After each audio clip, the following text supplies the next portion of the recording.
연어가 먹고 싶은 날, 이 작가에 들어갑니다. 회에는 술이 또 빠질 수가 없죠.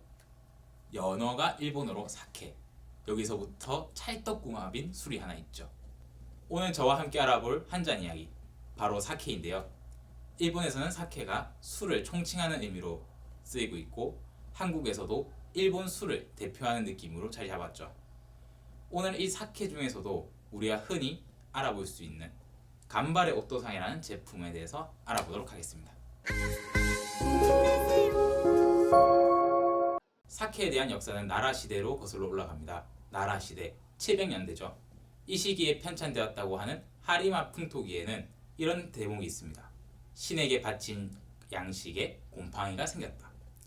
이 대목을 보았을 때 사케는 쌀을 주원료로 해서 만들어진 술이라는 것을 알 수 있는 겁니다. 기본적으로 사케는 쌀과 누룩, 효모, 그리고 물을 이용해서 빚어냅니다. 사케의 종류에 따라 양조 알코올 등 부가 재료나 몇 가지 조미료가 첨가되는 경우도 있지만 기본적으로 쌀과 물, 효모를 바탕으로 한다는 점은 크게 다르지 않죠. 쌀은 사케의 가장 기본적이고 또 중요한 원료로서 술맛의 기본 뼈대를 잡아주는 재료인데요. 그래서인지 고급 사케의 경우 사케 전용 쌀을 쓰기도 합니다. 다음으로 누룩에 의해서 포도당이 생성되면 효모가 발효를 통해 포도당을 소비하며 알코올을 남기는데요. 술을 제조하는 데 있어 발효 과정이 필수적이기 때문에 효모는 술과 뗄래야 뗄 수 없는 존재입니다. 마지막으로 사케 원료 전체의 80%를 차지하는 물 역시 중요합니다. 이렇게 쌀과 누룩, 효모, 물, 이 네 가지가 잘 조화롭게 이루어져야만이 맛있는 사케를 만들 수 있는 것입니다. 사케를 마실 때는 데워서 마신다고 흔히들 알고 계시는데요. 그렇지만 사케는 차게 해서 마시는 것이 향을 음미하는 데는 더 도움이 된다고 합니다. 그래서 봄과 여름에는 차게 해서 먹고 가을과 겨울에는 약간 데워서 마시는 것이 좋다고 하는데요.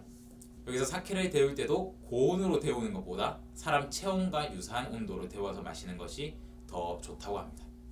사케는 흔히 두 가지 병에 담겨서 판매되게 됩니다. 하나는 병, 다른 하나는 우유팩과 같은 종이팩입니다. 세계 주류 중에서 종이팩에 담겨 출시되는 술은 거의 없는데 그 이유는 바로 보관상에 문제가 생기기 쉽기 때문이죠.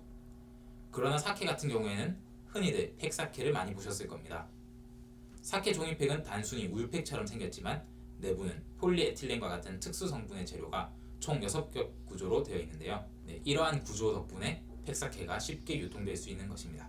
자, 오늘 알아본 사케, 그 중에서도 간발의 오토상에 대해서 설명을 해드리도록 하겠습니다. 간발의 오토상 같은 경우에 우리가 이름은 잘 몰라도 대형마트에서 한 번쯤은 보셨을 만한 디자인의 팩으로 구성되어 있습니다. 간발의 오토상은 물 좋고 쌀 좋기로 유명한 니가타 현의 고시히카리라는 품종의 벼로 만들어서 맛이 특별합니다.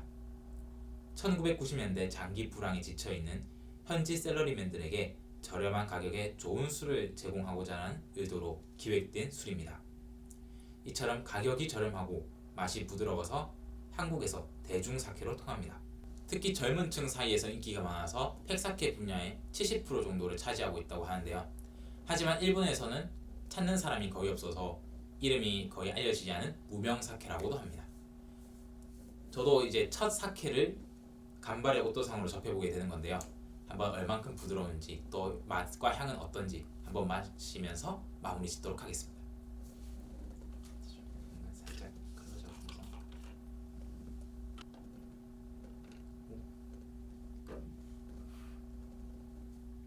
향은 살짝 막걸리 향인데 색깔은 또 투명한 색깔이네요.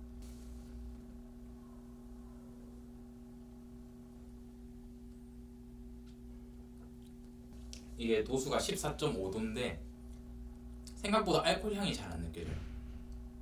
약간 구수한 쌀향 그게 많이 나는 것 같고 그 소주에 약간 공업용 알코올 향 같은 게 없어서 되게 마시기는 편한 것 같습니다.